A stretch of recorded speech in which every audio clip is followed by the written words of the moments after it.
Hi, I'm John. I'm one of the facility deacons here at RCC. We started attending RCC in 2010, and we had been at a really large church for 21 years. And just knew it was time to make a change. We were cared for in a way that we could have never been cared for at a bigger church.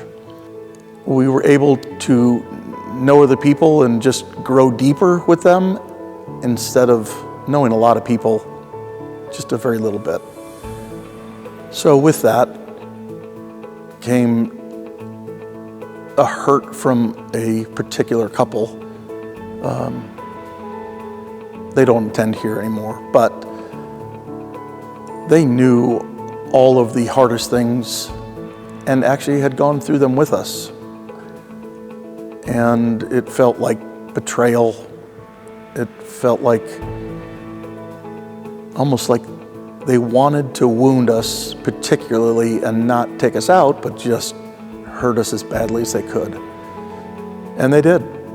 And it wasn't until a couple of weeks ago that I was talking with a friend that he took a risk, and in a really difficult moment telling him about some of these hurts and betrayals, he challenged me about forgiving them. And that's a tough thing to do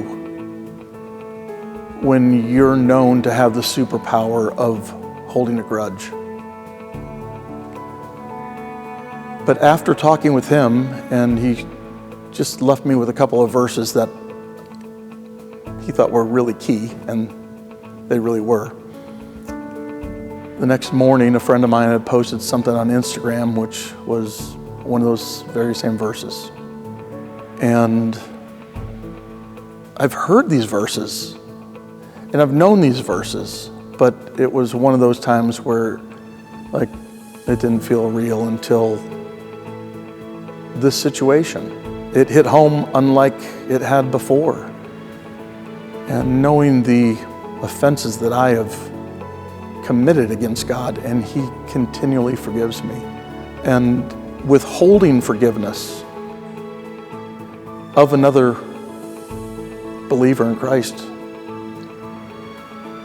it was really evident that not only did I need to, but for the first time, I wanted to.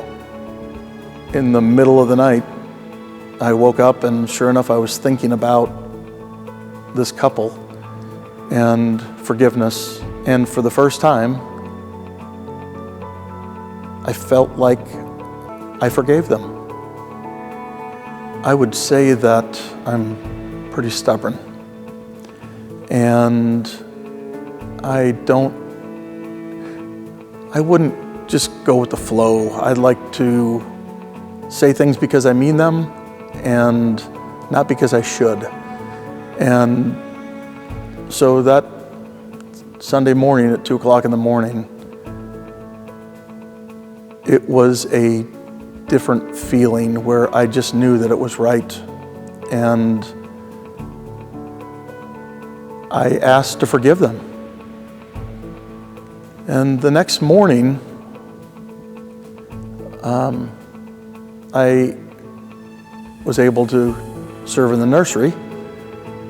And one of the great things about serving with people is being able to talk to them. And these three wise, godly women that I've known for a long time, I was able to ask them a couple of questions, because Sunday morning when I woke up, I did not feel all the weight off of my shoulders, or I didn't feel the relief that I thought I would have.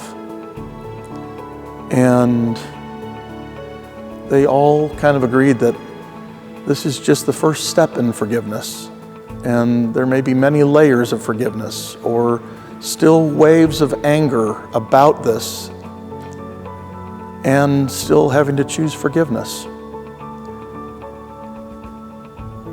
So that's my hope, is that I continue to choose forgiveness.